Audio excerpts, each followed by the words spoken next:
Mind introducing yourself, Chen, kind of like where you're from, what you do here at BC, what led you to come to BC, what your plans are after grad, and yeah, just a little bit intro about yourself.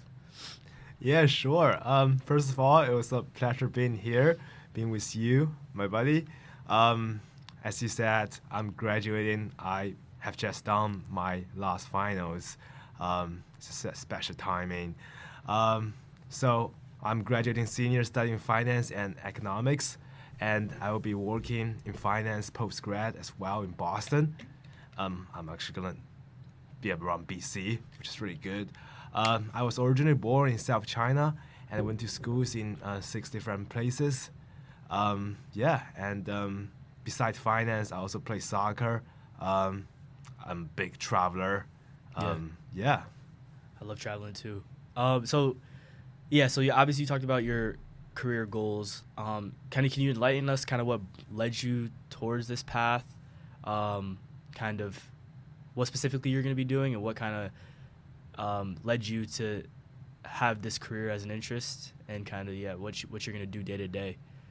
Yeah, Yeah, that's a good question because I feel like when we talk about career plan at BC, especially finance people, most of them will say, going to Wall Street, investment banking yeah, or similar stuff, sales and trading, and yeah, pays very well. That was my plan in my sophomore year, and I did try. Um, I got a few good offers. I did my internship in my sophomore year doing traditional finance.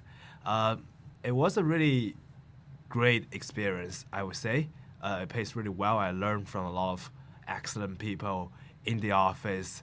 But what I'm going to do post grad is also finance, but finance in the nonprofit industry. So I will be working as a global finance associate for Education First. So they're doing mostly education related products. yeah, So I feel like it's really like a balance between, your dreams, your pursuit, and money and paychecks and reality. yeah, So I feel like as for me, what I'm looking for in career is a job that pay decent, but also give me a sense of fulfillment. yeah. Like at the end of the day, I could say I did something good for the world. Right. So when you were a sophomore and you were interested in was working for Wall Street, like in the corporate world, um, what kind of shifted that that trajectory kind of in going from Wall Street to a nonprofit where you want to help people and kind of do more, I guess, yeah, mix your finance with also like service to other people. What kind of like inspired that, and where, I don't know, where do you think that comes from? I feel like a lot of times, we have some big, turning points in life, Yeah, and we make some big decisions that we later realize it's a big decision, and sometimes it's spontaneous. Like I made this decision, I want to do this or that, and sometimes it's life push you to, to be in this position, and I feel like as for me, it's mixed. On one hand, I feel like yeah, Wall Street's good. I like banking. I like finance. My grandfather is a math professor. He's doing like microfinance for almost his entire life, which I have long been influenced by. hmm, But I feel like beside just running the spreadsheets and accounting and those things, we could make a bigger difference in the world using what we learned from finance. Like I was having a hard time in fundamentals of finance, which I heard a lot of people had the same experience. yeah, But then I talked to my parents, and then I realized that yeah, that stuff was tough. But if once I manage those knowledge and I could, make them good use in the corporate, like we can make a school affordable mm, to everyone, mm, or make cultural um, communication more accessible, and that would be a life that's worth living. right. So that's what makes me to make a, I won't say a big change, but a shift in career path. No, that's great. So, so yes, obviously we know that you study finance. Do you think you can explain the importance of knowing finance and how the knowledge you gained from your major will play a factor in your life. Dana White, the CEO and president of the UFC, he makes over $20 million a year. Obviously, he owns the UFC, and he's said in this podcast that you can go to college and study finance, which I think everybody should do. To learn finance, finance and lawyers are the driving force of the business world, and I'm surrounded by all of them. So Dana White is like he hates college, the idea of going to college. He thinks that it's like a waste of money, whatever, but he thinks that finance is an important skill.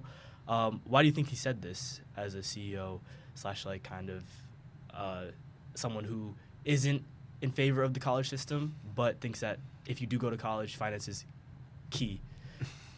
Why do you think he said that? I mean, I'm totally with him. So I say, first of all, finance, especially like basic finance, is pretty much just basic math. And I feel like if you want to, not to say be successful, but just, live a decent life, you need to have some basic knowledge of math. I'm not saying like my grandfather, a great mathematician, but at least you need to, be able to see like your bank account, your saving, your investment track. And I feel like that's what he meant by everyone should have some knowledge in finance. And nowadays people use the word personal finance a lot, which I totally like the way they use, because finance, first of all, it's personal, and then it's in the corporate or even higher perspective. So I feel like, say I'm a college student and I sometimes went broke at the end of the semester.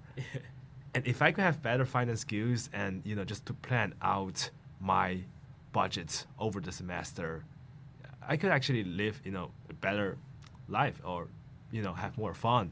And also I feel like as we grow older, we have more responsibilities as an adult. And we have families and like my parents, and you have a lot of things to pay for, like bills. So to have some knowledge in finance is really important to, just at least not getting freaked out when all the bills hit you. Right. Do you think you'd ever start your own business one day? I will. You will? That's the plan? That's the dream. Oh, wow. Talk to me about that. What is that dream? What does that kind of like, that process look like? What's your plan to get there, to get to that point? And what big type of business do you want to start as well?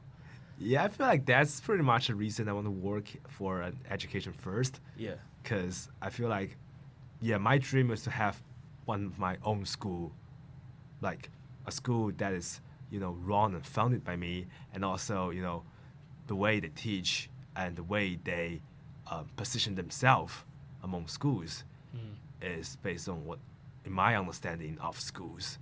And I grew up in many different places, and I went to schools in my life, I went to schools in all different places. I never stayed in the same school for more than 3 or 4 years. So I feel like, school and in general learning is a lifelong experience, and the benefit of schools and education is not just you got a degree and you got the good grades and you got the entrance to a good college or good job, but it's more like how to think, and the key to happiness of life. So I feel like one day I feel the urgency, I feel the need that I should start a school of my own, and it could be called the Chen School or something else. School. I like that. Yeah. So you have a passion for education. I do. Say. So I remember we talked about your love for learning and how you're sad to leave BC because you're just gonna miss school so much. I guess it's kind of the opposite of most people. I feel like people are just like so excited and eager to get out of academia and join the business world, or the job, the job world. And I think that people just want to make money and work and not have to worry about assignments, essays, exams, all that stuff. What about school excites you so much that you would do it forever if you could? Like, what makes it such a wonderful thing, in your opinion? Honestly, I haven't started working yet, so I couldn't talk too much in terms of comparison. But so far, what school really excites me is the number one thing is, every day you could expect something new, and you could expect something unexpected. Hmm. Like, I feel like, you know, my 4 years at BC, we went through a lot of things. We're class of 2024. The pandemic absolutely hit our freshman year, and a lot of things going on my sophomore, junior years as well. Right. But one thing that I feel like make my college journey so unforgettable is that I could always expect something that I'm not able to expect it. I see. Yeah. And there are always surprise coming along the way. And the most fascinating thing about it is that you don't know what the next line of the script is. Yeah. You just, do yourself, do your work, and maybe someday something surprise hit you, and that feeling of achievement, nothing could ever compare. Right. No, that kind of brings me to my next kind of question is with school and academia, obviously you're specializing in finance and economics. That's a lot. I'm sure you do a lot of case studies and a lot of like problems that you have to solve. So, in your opinion, I kind of want to tie this into the school academic aspect and also like the life broad picture aspect. What do you think is the key to problem solving in both, I guess, when you're handed like a test or an exam or a problem that you have to solve? Um, and also in big life perspective where let's say you had a plan and something hits you and you have a setback and you have to come back from it and figure out how to change and solve the issue. Kind of what do you think is the key to solving both, if they're different or the same, and how you kind of tie the two together? Yeah. I feel like for most problems or cases that we have to solve, it is created by humans. Yeah. Like most of the problems in the world, we create them, and then some of them, or maybe we ourselves, solve the problems later.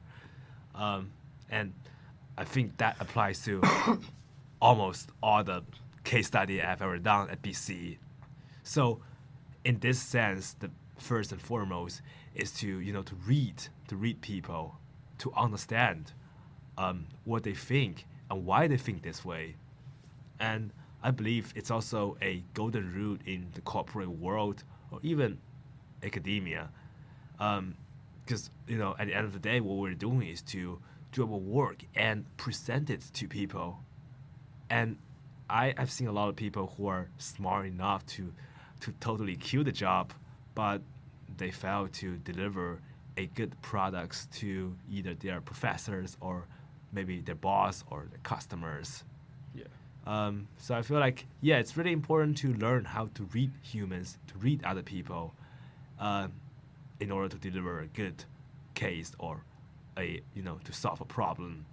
And also I feel like it's also about how to work with people, to work with people who has different opinions with you and who sometimes don't really put a lot of work in. Yeah. And See. that really, foster my skills in not only communicating with them, but also negotiating sometimes, and sometimes you might need to persuade them, really like dealing with crisis. And yeah, I believe those are crucial skills in life. Of course. But when you get like, let's say in life you are a soccer player and you're having the best season of your life, right? You play soccer, so like you're playing a great game or a great season, however long you're playing for, and you suffer an injury or you fall, like something sets you back, something like happens that's unexpected. How can you? There's no way to prepare for the unexpected, I guess you could say, but also, what is the mental process you think people have to go through to like say that they can and will like come back even stronger? Like, what do you think how do you think it starts mentally for like unexpected downfalls, I guess you could say? Yeah, that's a good question. Yeah, I'm so happy to hear you connected with my career and also your career as a soccer player. And I do think there are a lot of connections between sports and life. Yeah. Yeah, and I feel like, say now I am 5 days till graduation, Yeah. and I could say my college is officially done. And I feel like if I really like look back, reflect on my college, maybe more than 75% of the time are associated with setbacks, with unhappy experiences or hardships, or even worse is that injuries and or maybe failing an exam, and only less than a quarter of it is about the good memories, the gain, the achievements, moment of self fulfillment.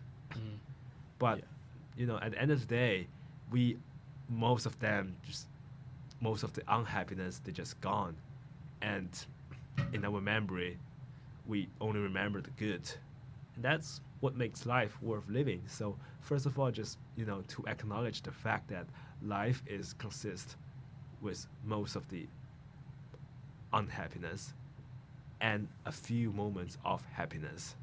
Right. So if you feel like, my life sucks, there's so many things going on, Right. first of all, you have to, see the truth that this is life. Life is hard. Like nobody's was born like a king.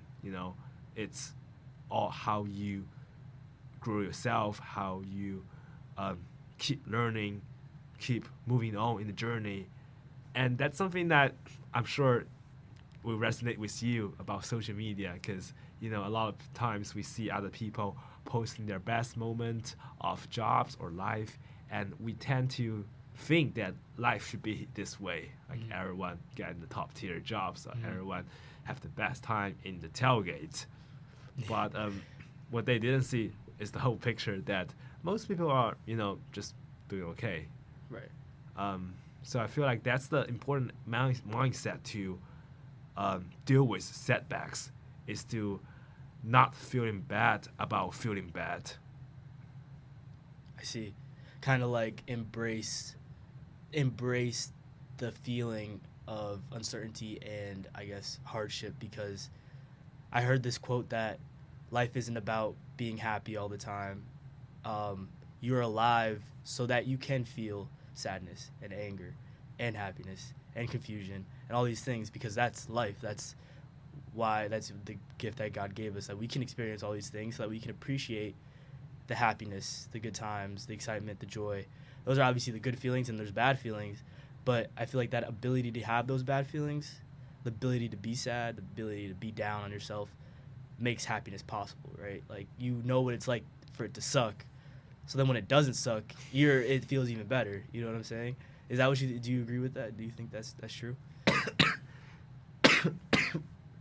Yeah, absolutely. Yeah. As I always mentioned in my small discussion group, my retreat, I feel like end of the day, at least for BC, I feel like the most important thing is to have the ability to laugh and cry. If someone could never feel the pain, they could only feel the joy. I feel like that's a big issue. Right. And Right. if someone talked me about this, saying, "Hey, I could only sense joy, I cannot feel pain in my life," my first reaction would be, "Dude, let's sit down, let's have a talk. You have some issues," because otherwise, the Right. 3/4 of your life will be vacant. Yeah. I see.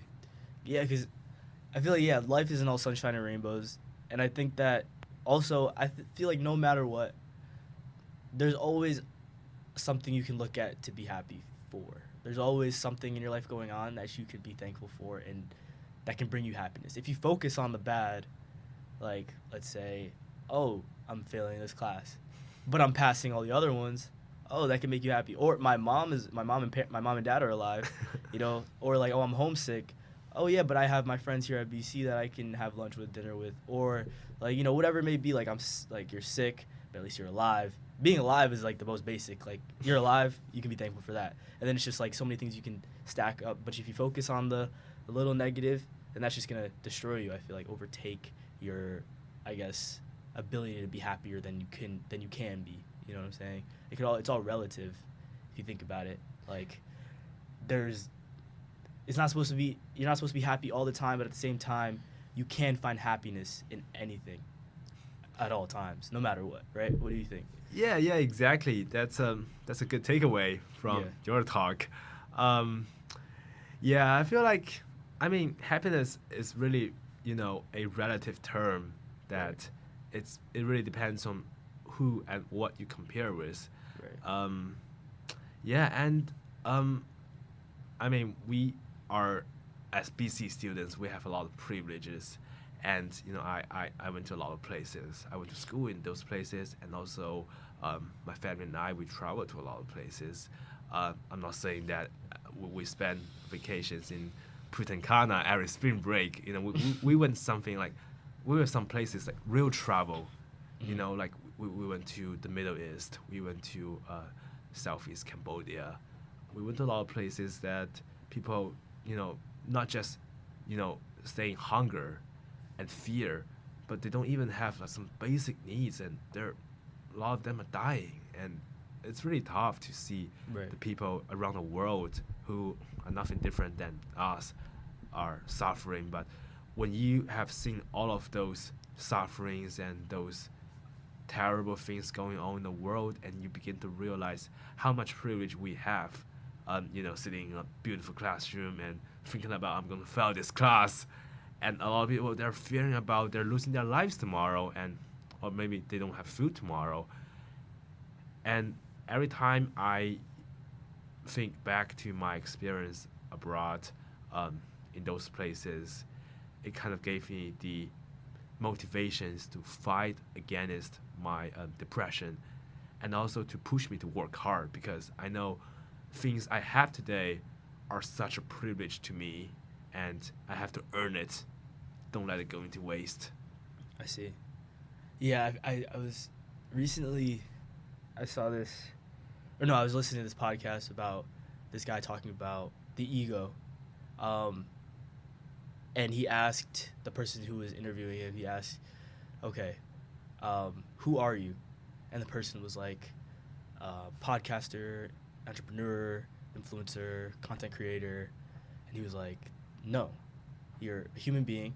That's your basic, that's what you were born as. You were born as a human being, right? And all those things that you listed, all those things that he, like, content creator, entrepreneur, whatever, those are the ego. Those are the things that he, like, that got added to his life that aren't his basic necessities. At the end of the day, if you strip everything, take everything away from him, he's a human being. Like, if he lost all his money today, if he lost all his fame, money, content, whatever, he's a human being at the end of the day. And all these things that he listed, I guess you could say, bring a sense of, they can cause unhappiness. Like, your ego can take away from your happiness, because let's say you're an Olympian and you get third place medal, and you compare yourself to the 1 and 2, and that affects your happiness. But you're the third best, let's say you're a swimmer, best swimmer in the world. Your ego is what created that, like, unhappiness. At the end of the day, you're an Olympic swimmer, the third best in the world. But because you, I guess, are, as human beings, we're, like, naturally, like, opted to compare, and also, like, I guess you could say, attach our ego to ourselves, and that kind of forces our discomfort and our, like, uneasiness, and also it limits our ability as well, because it can cause us to be nervous or afraid. And yeah, what do you think about the ego? Do you know anything about the ego? I've been looking into it. I only know the basic information about it, but I'm trying to, like, get more into it. Yeah, I mean, yeah, I agree with you. You are pretty much an expert in this field than me. But yeah, you're right. If you win the third place in Olympics games, Yeah. you could be really depressed of not winning the first place. Right. And you could also tell yourself that you already beat 99.99% of the people in the world. You're already the best. Right. So, but yeah, I feel like the tendency for us to look up to people is also a foundation for our human survival, Mm-hmm. like not being satisfied with what we have today, Right. which is also the motivations that always push us to go higher, work harder, and achieve something bigger. Right. The ego could be a good thing too. Yeah. Yeah, it's Yeah. really about how you use it, and also it really depends on the occasions. Like, sometimes you have to push yourself a little bit, and sometimes you just need to give yourself a break. Right. I feel like the signal of being adult or growing up is that you could see the balance. It's like, okay, I know it's the time that I need to push myself a little bit more, or maybe it's time for me to take a rest. You're fully in control of the game, of the control button. That's the thing.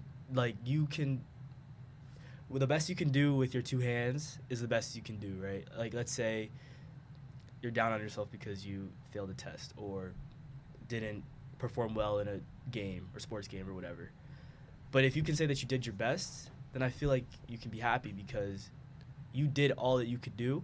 And also, you might focus on, oh, in this one moment, I like, let's say you're playing a soccer game, I had a bad touch or I had a bad pass. Like you can fix that in the next game. That's the beautiful thing about it. Like you can always like fix your mistakes. You can get better. You can improve. You can, I guess, out achieve your best in some ways. And then, but I feel like getting down on yourself in the moment when you did your best and you fell short is also part of that ego thing too, because it's just this guy who was in medical school. He was talking about how in medical school he never checked his grades, and he didn't go to the award ceremony for the medical school, like the like academic awards, and he won 2 of them, and he wasn't even there. And he just talked about like every day I knew I wanted to be a medical doctor. They didn't care about my, I guess you could say, like GPA or whatever, like awards or different acclamations, being better than anyone else. I just wanted to do my best to be a medical doctor. That's what I know I want to be in the end. So attaching himself to his results and his, comparisons to others robbed him of his, like, I guess, his happiness as well. But also just the fact in his mind that he's like, I'm going to study as hard as I can. I'm going to do my best with these 2 hands, with my mind, gave him satisfaction enough instead of, like, attaching himself to the result. He attached himself to the process instead, which I think was a beautiful thing. And which makes me think, like, what if in college I never checked my grades? I just always did my best and hoped for the best because of that. But also that comes with, like, there's some, I guess, some bad things that can come out of that too, like not checking your grades. But, well, yeah, what do you think? What do you think of that? Yeah, it's I mean, the person that you're talking about, I really tip my hat to him. Yeah. My dad always told me that at the end of the day, the most important thing, at least for him, looking at me, is not just if you achieve the first place or you got a straight A or something, but you have no regrets. Because the more I grew up, the more places I went to, the more things I've gone through, I realized that a lot of things are out of your control. And even if you try your best, you might not achieve the best. I mean, it's the most beautiful, the most fulfilled moment of life when you try your best and you achieve the best. That's what we call the sweetest memory of life. But, a lot of times the results are out of your control. But what you can do, as always, is to just try hard, try your best, put everything on it, and the rest of them, it's God's will. And at some point, my dad always told me this thing: even if you didn't get what you want to get, you will get something else. Some surprise, some unexpected gain. And so you always have to have the faith that there is some gain in the journey, and it's all about the journey that matters. Right. Like maybe I didn't, got a straight A in the end. I didn't, get the highest honor to graduate the math school. Maybe I met my future wife there, or maybe I met my future mentor, or maybe I met something else that, a surprise. And, the way we define surprise is that, something that gives you joy and out of your expectation.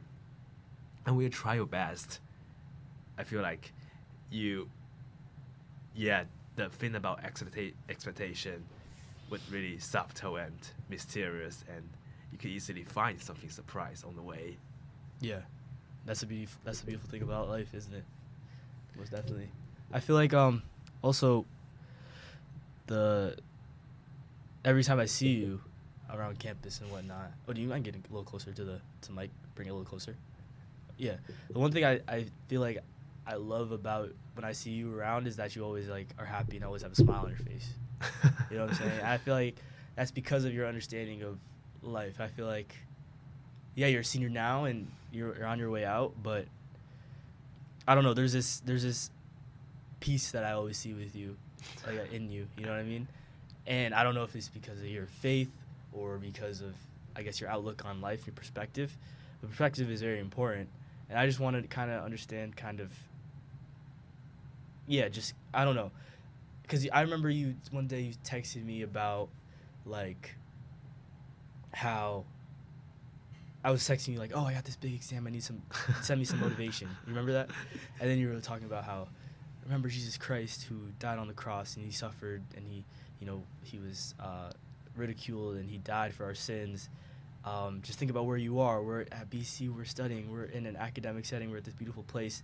Appreciate what you can do, work your hardest and do your best and think about Jesus, right? And I don't know, that perspective kind of like really enlightened me, kind of softened the burden on my shoulders, because I did kind of think about Jesus and it kind of reminded me of his like, yeah, I guess he suffered in like the most grand way, and I feel like no suffering can compare. Do you kind of think about that a lot, or what kind of makes you so at peace all the time? You know what I mean? Obviously everyone goes through stuff, I'm sure you go through things as well, but like most of the time you're happy, which I appreciate and always like admire about yourself. Kind of what brings that to you think? First of all, it's very kind of you to say that. Yeah, I really appreciate you saying that. It means a lot to me. Yeah, I feel like, as I said, happiness is a mindset, and you know, I have seen a lot of things that are horrible to see in life. Mm-hmm. I see people dying. I see people are treated criminally, unfairly, in many places of the world. And I myself also went through a lot of hardships in the journey. So, you know, I feel like at the end of the day, what I learned from those experiences is the mindset of getting undisturbed. Like, once you see all those horrible things happen, and then nothing could ever surprise you and nothing could ever make you disappointed. Yeah. Yeah, I feel like that's the number one secret behind the big Chen smile. Yeah. A lot of people have to bring this up to me days ago, and yeah, and also I feel like sometimes it's how you give yourself a, you know, a signal, like give yourself, just telling yourself that I am happy. And sometimes you just pretend to be happy and then you forget that you're pretending. I like that. It sounds philosophical. I'm not being a philosopher, but Yeah. I'm sure this way works. It works a lot, and you know, there are some moments I feel no medicine could give me happiness, and you know, no weapons could dispel the pain away. And then I use my last resort, which is, okay, so now I just pretend to be happy or pretend to not feel the pain. Like just talking to my mom, you know, I was in a severe ankle injury, you know, some freshman, and I couldn't move. It was finals week. So I was, you know, back home and with my mom, and I remember the whole afternoon we're talking about how to plant a sunflower, and just forget about I'm a cripple at that time. We just, you know, went to the balcony and helped my mom. Sometimes just sit there and watch her doing the work, but then I forgot. Oh shit! I'm pretending that I'm okay. I'm not okay when the pain starts to hit me. But you know, at the end of the day, it's always how you tell yourself, you know, how I feel. And this really matters a lot because I feel like humans have the tendency to overthink. Yeah. Especially when they're alone. I mean, me, myself, I sometimes overthink too. Or I would rather call it over-reflect. Yeah. It makes me unhappy, but the thing is, you just give yourself a positive signal, and then go with the light. Then you'll find the true happiness. Right. And do you tie that in with I guess you could say peace in understanding that there's a grander plan as well, knowing that this isn't forever. There's like a light at the end of the tunnel with God as well. Yes, absolutely. You need to have the faith, Yeah. and that's the the power to push you to move forward, to move to the end of the darkness, and you see the light. Mm-hmm. And if someone tells you that it's gonna be dark forever, and you probably give up, and maybe I will give up too. But if I tell you there will be a light at some point, maybe 8,000 miles away from you, but you have the energy, you have the motivations to just go forward until you can't go anymore. And that's I really like the movie Hacksaw Ridge. It's American soldier saving hundreds of people's lives on the battlefield. Oh, is that the one where he doesn't use weapons? Yeah, he doesn't kill. He doesn't kill anybody. Yeah. And he has the faith that let me just save one more, until there's no one left, and I'm the last one down. So yeah, I feel like that really gives me the power of you just go forward and have the faith that light is somewhere, and peace is in sight. Yeah. One thing, I have to watch that movie actually. I have to see that. I haven't seen it yet. It's a good one. Yeah, it's a good one. I heard. But one thing I think that I want to talk about is, how important to me my faith has been. Since I was baptized as a baby and I went to Catholic school. But as I get older, I start to understand who God is, what God is, who Jesus is, what the Holy Spirit is, at an even deeper level. And I'm still growing in my faith. It's not I feel like it's a never-ending journey, like a faith journey. And one thing I've come to the understanding of, and that just kind of brings me so much peace and joy, is the fact that no matter what, God is always there. You know what I'm saying? Through the good times, the bad times, knowing that there's a plan for me out there, that there is hope for me out there, that there's faith, that there is a God who loves me, a God who wouldn't let me fail, a God who doesn't want to see me suffer, a God who just wants the best for me, just brings me inner peace that is, I don't even know, it's gotten me to where I am today. And I feel understanding that love, sharing it with other people, I feel I see God in other people as well, my friends, my family, the love that they've shown me, the love that I get, the peace that I get when I pray and talk to God and tell God about my problems even though he already knows. That's just infinitely, it just brings me infinite joy. And I feel I can never shake that feeling.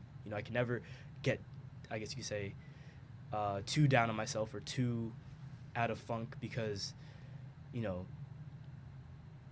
there's someone always there for me no matter what. If there's no one there for me, God is there, Jesus is there, the Holy Spirit is with me always. And I feel now, as I'm 19, I'm about to be a junior in college, as life gets more serious and gets more pressure gets even more intense, my relationship with God has grown even stronger through it, which is I feel that beautiful opposite in reaction in that is just the most beautiful thing. And being here at BC has helped me grow through that as well, with talking to Jesuits, priests, reading the Bible more, talking to other people who share the same faith as me, asking questions.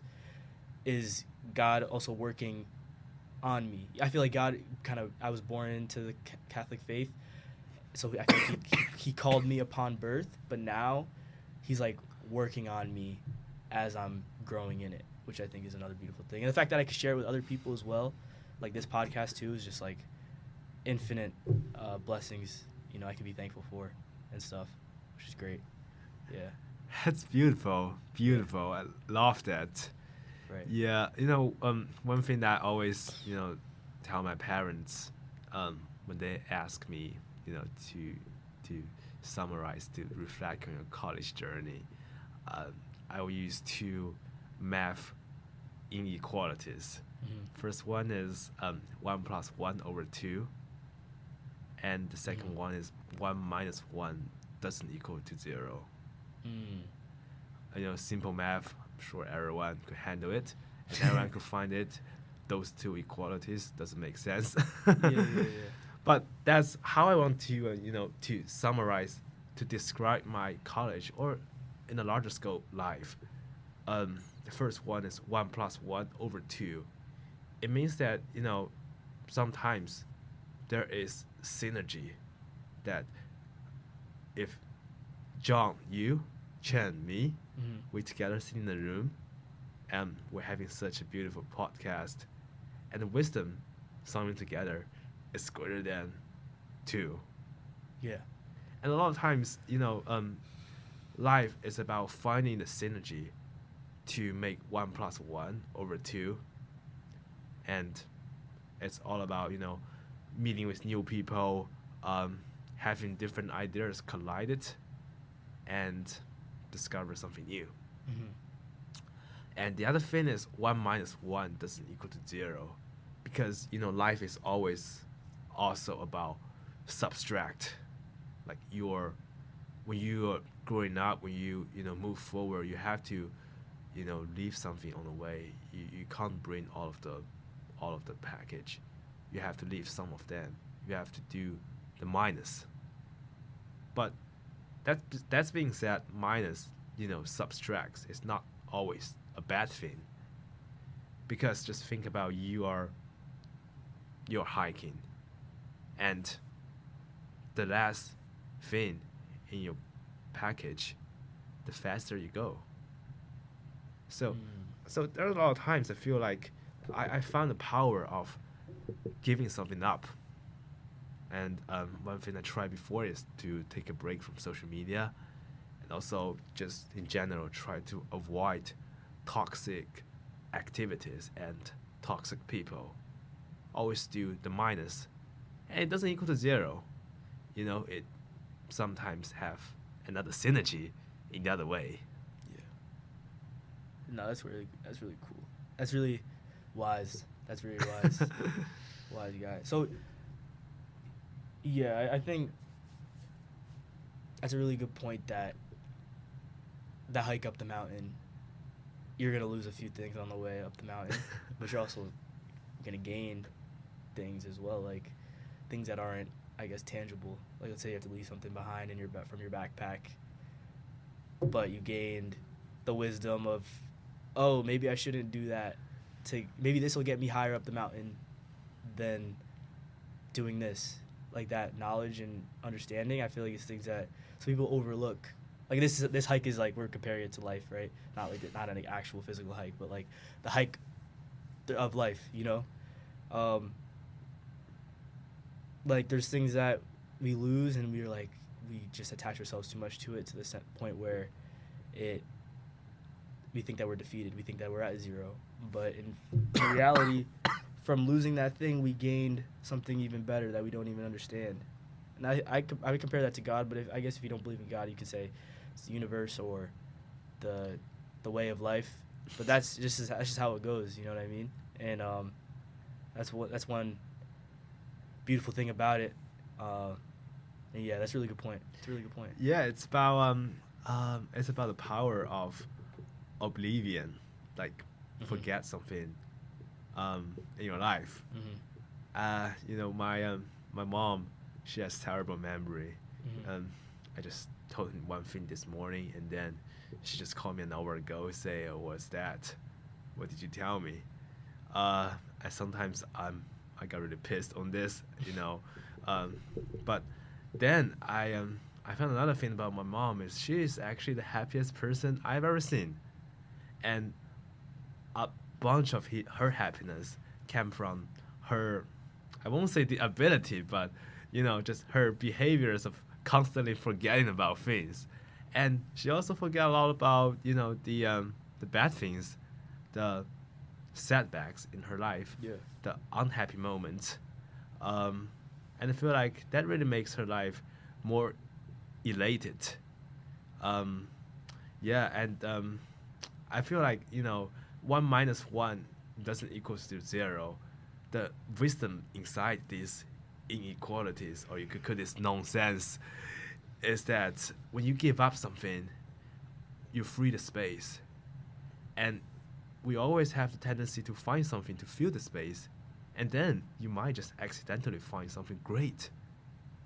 And it's also applicable in relationships and in career, in academic, a lot of things, you just constantly refresh your storage. I love that. One thing I wanted to ask you is going back to the social media thing. So you said you gave it up for a while. I remember we talked. You gave it up for like a few months. What do you think you gained from giving it up, and also, what is your outlook on social media? Do you think it's a positive thing or a negative thing? I gave up for about 2 months and 2 weeks. I feel like, now it's almost a year from the time I took a break from social media. It was a meaningful experience, I would say. It's, it really taught me, just gave me the chance to discover the other angle of life without social media. And, first of all, we have to think about why social media exists. It's not like podcast where we talk something, genuine, something deep, something philosophical. Social media is like fast food. It's like McDonald's, like Chipotle. Will come and grab and go, and you ate this Big Mac burger. Right. And the next morning you might even forget what I ate yesterday. Yeah. Did I eat a Big Mac burger? I did. And Yeah. that's the kind of thing, if people ask me, hey Chenny, I saw you like your buddy Matt's Instagram post yesterday. Yeah. I was like, oh wait, did Matt really post yesterday? What did he say? That's right. it It just that's goes in and out. Yeah. that's the moment I start to think about the point of social media. Like, so it's like fast food. It has a little nutrition in it, and given that a lot of things, like, in life, they have the value of time. Right. Like maybe 20 years from now, we look back at this podcast, we still getting something from it. But maybe tomorrow morning I won't remember what I have seen yesterday on my Instagram reels. Right. Yeah, and then I just feel like I have a lot of things to do in life that is urgent, meaningful, and just give me the real sense of happiness. Yeah. Like, I play soccer. I'm a big guys of philosophy, and I travel to a lot of places too, and so I have a very tight schedule all the time. I feel like sometimes social media just took too much time of me. I'm trying to kick out my schedule. But I feel like at the end of the break, which is 2.5 months, I didn't really think I missed out anything, to be honest. Because most people that are the closest people in your life, you don't need to have a social media to maintain the connections. You just find them, you text them, you call them, or even you just find them in person, like we two, and maybe just grab a lunch after that. So that's another thing that I realized in life. And then I talked to my parents. And one thing my dad said really inspired me. So my dad asked me, just list the top 5 friends of your life. So I gave him the names. And then he asked me, how many of them are you actively in touch on social media? Like, you like every post that they post, and you snap them every day. Yeah. And then I was like, oh, shit, no, my best buddy in life, I actually didn't reach out to him for more than a month on social media. Wow. On Instagram, last time was like sending him like a like a like a news or something. Yeah, but he's right. You know, the closest people in your life, you don't really need to have such an app to keep in touch with. Right. So it's like it only works for people who are, you know, somewhat close to you, maybe know you, or maybe just go to the same school in the same year as you, but you're not really like the best friend with them. So It alters the human connection yeah, in a way where it's kind of artificial sometimes. maybe you can check how many Yeah. like Instagram DM we two have. Right. Might surprise you, man. Maybe less than 10, but Right. it wouldn't affect that we are best friends. Exactly. It kind of I also like with social media, there's a problem with wasting time, but also seeing things that you don't care about, like with people posting their trip to, I don't know, Fort Lauderdale or wherever. Spring break.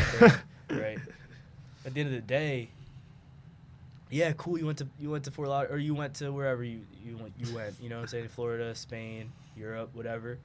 Yeah, you went, but at the end of the day, do I care? Do I care? Not do I care, but I'm happy for you, and that looks like a great trip. But I'm gonna forget. I'm gonna like it. I might comment nice, but like I'm gonna forget that you even posted the next day, as you said, and that it's like kind of like, then what was the point of?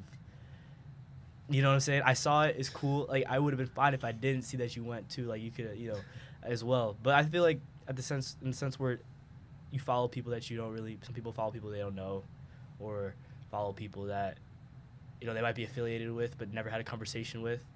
But then you like their posts, like you really care about what they're doing.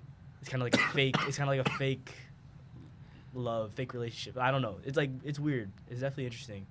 It makes you think, like, especially Instagram, TikTok. Like, I don't know, what would the world be like without those social media like platforms? Like, would it be more? Would relationships be better? Would human connections be better? Would we be more, or human attention spans be better? You know what I'm saying? It's definitely a good way to connect. I like it in a sense where I can talk to my family from Africa or see what they're doing. Yeah. That's like cool. But yeah, what do you think? What do you think of that? Yeah, I'm bit? with you. I'm with you, man. Yeah, you're right. I feel like social media is a plus, but not a necessity in life. Yeah. Like, if I travel without even my phone, forget about the functional use like Apple Pay, and then just I mean not using my phone to, not even use my camera. Yeah. I'm just using my eyes to tour around the place that I'm in. Right. Not going to post on Instagram. Like, Yeah, oh, like, I'm going to France. I'm going to post the Eiffel Tower. Like, and tag like Paris, France, or yeah, it's just so people see that I went to yeah. Paris instead of actually like enjoying Paris. Yeah. You know what I'm saying? Yeah, and the other thing is the best moment of life. Yeah. If you really have the best time of your life, you don't really need to post, because even if you post, even the people who are closest to you, unless they're at the moment, but otherwise they cannot feel the joy as you did. It's all about yourself, conversation with your heart. Right.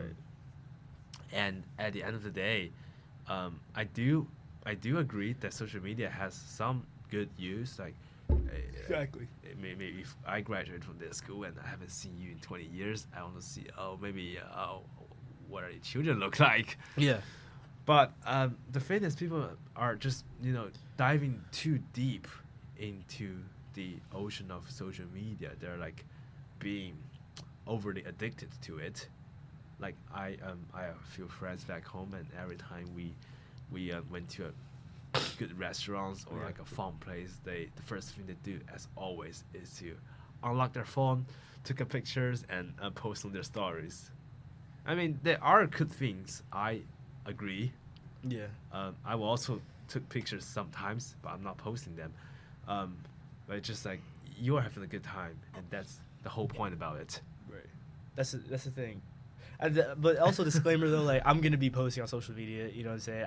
I'm saying all these things. I'm just thinking out loud, but not like downplaying anyone who uses posts what they want to post. You can do whatever you want. That's the beautiful thing about it. You can do whatever you want with your social media.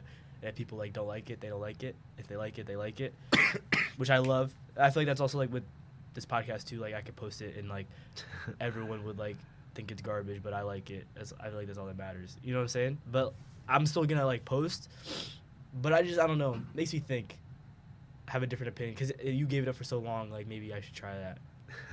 See what enlightenment I get. See if quality of life is better. I don't know. Yeah, I mean, we're not professionals. Yeah, yeah. So I mean, even for professionals, life is not perfect. Right. And one thing that we always have to acknowledge is that we ourselves are born imperfect, and we're always not perfect. Mm-hmm. But the most beautiful thing of life, on the other side of the story, is that we are remembered in this world because of our imperfections. Just think about you play soccer, right? Like every soccer boots, when they came out from the factories, they're pretty much the same, and nobody gonna remember them.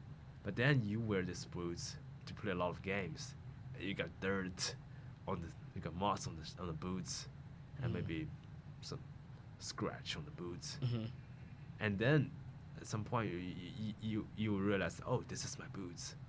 You can easily find that on the locker room because of the moss, because of the dirt, because of the scratches on the boots. You remember it and you say, this is my boots. But you wouldn't recognize a brand new boots from just fresh out of the factory. And that's the same about life. Like if everyone is as perfect as the brand new boots, we're all the same, and life will be so boring. Yeah, but because of the dirt, because of the scratches, and it becomes unique. And then you call them, this is my boots, and this is me, myself. That's fire. So wise, man. You talk like a philosopher. Who's your favorite philosopher that you read? I like Plato. You like Plato? I like a lot of philosophers. Yeah, I like Plato too. I like Plato. I like Descartes. I like Rousseau and Augustine. Or Augustine, whatever it is. Yeah, those are top 4.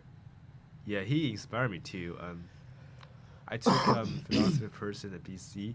That's another thing good about BC is I really got a chance to take those high quality philosophy class when I was a freshman and sophomore. Yeah, I mean, I'm not going to be a philosopher. I'm not going to, be in the academia of philosophy. But those lessons really inspire me in the fields that I'm doing. Like I'm doing business and finance, or maybe something else. But it's always I say a asset to me. Asset, yeah. It adds to my balance sheet. Yeah. And yeah, it will. The efforts will pay out some days, and it will make a difference in my life. Most definitely. Yeah, I appreciate the philosophy. Like I never learned anything. I never knew anything about philosophy before coming here, and I feel like after taking a few classes that I had to take, it made I actually enjoyed it, and I feel like I want to continue to read. After, even though it's not for a grade or academic reasons, just do it for personal benefit. Because I feel like, I don't know, it makes you think outside the box. You know what I'm saying? Yeah. Different way you would have thought. Yeah, absolutely, man. And at the end of the day, the point of going to college or working a job is to to live happy. Yeah. And philosophy is really the, a powerful tool to happiness. So. Yeah, I love philosophies, but some people could, like my mom, she never took any philosophy class, and she know nothing about philosophers. She might not even know Plato, given that he might be the most influential philosopher of all time. Yeah. But she's happy too. So it's case by case. As for me, it's the best. Yeah, definitely love Love that kind of stuff. One question I wanted to ask you was, you're a soccer player. Um, I've seen you play. We played together a few times. Um, and I'm sure you've played a lot of soccer games in your life. How old are you now? Is it how long? How old are you now? I'm 20. I'm 22 this year. 22, and you started playing soccer when? 6, 7. 6, 7. So you played for a while. A long while. A long while. How do you think the game of soccer, as you said, you can connect sports to life a lot. How do you think the game of soccer, which I think is the greatest sport in the world, right, to play? I don't like watching soccer necessarily, unless I'm like live, but I love playing it. I think it's the best sport in the world. How do you think soccer has shaped your mindset, or how is it the things that go into being a soccer player, playing in a soccer game, played into your not real life, because it's all real life, but like life outside of soccer? Yeah.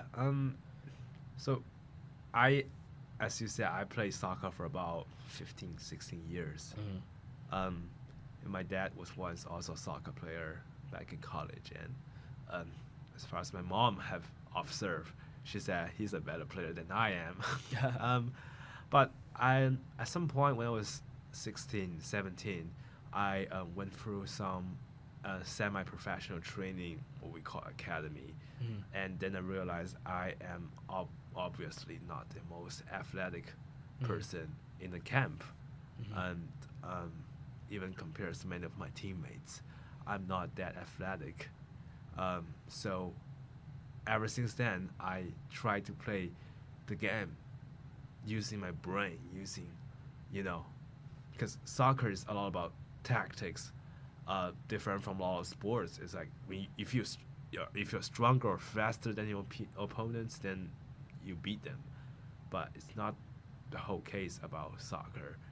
It's about tactics. You have 11 players on the field, so then I try to learn to read the game and read my teammates, to read and also anticipate my opponents, really being like a orchestrator on the pitch. So so use your mind over your physical exactly abilities. And Cool. beside the lessons I learned on the field, like tactics and how to read the game, it's also a lesson for life that we might not be perfect in some aspect, but then you might just find another window open for you, and find your strength in this area and try to maximize your strength and to avoid your weakness, and in the end to make yourself as best as you could. It's beautiful. I love that. I feel like, yeah, I've been playing soccer since I was like 5 or 6 as well. And I think soccer games are long, right? That's one thing. It's like 90, 80 minutes in high school. It was like, I think games were 80 minutes, 90 in professional. I feel like one big thing I took away from being a soccer player is that as the game goes on, you get more tired and more tired. You're running for 40 minutes straight, right? Yeah. 30, 40 minutes straight. And I think that staying in the game, you know what I'm saying? Not giving up, not letting your mind control you, or your physical control you, kind of staying strong mentally in that 90th minute. I feel like can play into life, and you know what I'm saying? You gotta, semesters are long, tests are long. Might have to study for hours and hours, but staying in the game and staying mentally strong, not letting, if you say you're tired, you're going to be tired. If you don't say you're tired, you can maybe overcome that fatigue and finish it out, because you don't want to cost your team the game in the 90th minute because you're just walking or, gassed out, even though everyone on that field is tired. So you got to mentally be strong to I'm not tired. You know what I'm saying? This game's just getting started. Tricking yourself. I feel like I could play into anything in life. Sticking through, staying tough through the 90th minute is important, because that's crunch time. You know what I'm saying? It's end of semester now, so I even now finals, right? Finals is the last push, and it can make or break your semester performance, right? You gotta survive through the 90th minute. That's my mental play with soccer, how it affected my mental in real life as well. Yeah, I love the way you put it up, like 90 minutes. Um, I don't really think that's like a marathon, but I want to use the word marathon, as a, analogy. It's like Yeah. you don't have to be, you don't have to start perfect, but Mm-hmm. you have to finish strong. Mm. And before the final whistle is blown, nobody knows what's going to happen next. As we mentioned before, unexpectedness and the things that always happen in soccer. And it gave me the excitement. Like, say, in the final seasons, my journey as a soccer player constantly motivate me to work hard and, got this final move. And, we can score a last minute goal, we can come back. And why can't I study hard and kill the final and just drag my grades up? It's real. So yeah, I mean, yeah, soccer is pretty much, you could say it's a war, like in the peacetime. It's also like a philosophy lesson. And as for me, especially, I'm not the fastest player ever. I mean, my dad was, and I was so surprised to find out that he was the fastest player in his team. Oh, wow. Yeah. And I didn't got too much from him, but at the end of the day, I found my way of playing games. Yeah. And this journey of finding where I should position myself will constantly inspire me in my life. Of course. Yeah. It's beautiful, man. Well, thank you so much for being here, Chen. This was a great episode, great way to end the semester. Someone I've wanted to have on for a while. And I want to congratulate you as well for almost there to graduation, finishing the semester, finishing your career at BC. And I wish you nothing but the best. And thank you so much for being here. One tradition that we have is we have the last guest asks a question at the end that will be answered by the next guests on the next episode. And then you're going to ask a question for the next guest after you. So the question that you got asked from Osa Owens, our last guest, was, what are your thoughts on the Boston Celtics getting it done this year in hopes of winning the NBA Finals? I do have faith that they could make into the final. Yeah. Do you think they're going to win? That's the hope. That's the hope. All right. And what question, you can think about it, take time to think about it if you want, but what question do you have for the next guest after you? Could be anything.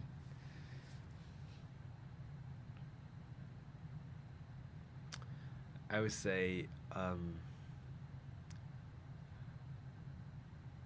if they have to use a single number to summarize or describe their college journey, what would that number be? And why? And why? Oh, nice. It's a good question. All right. We'll ask that question for the next time. I'm going to write that down. What number would you use?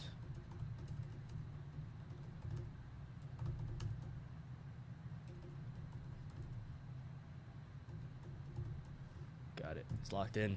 All right, Chen, thank you so much for being here. Yeah, thank you. It's my pleasure. Yeah. And I'll see you soon. Yes, most definitely. Episode 2 of Season 2 with Chen Ling. Thank you. Thank you.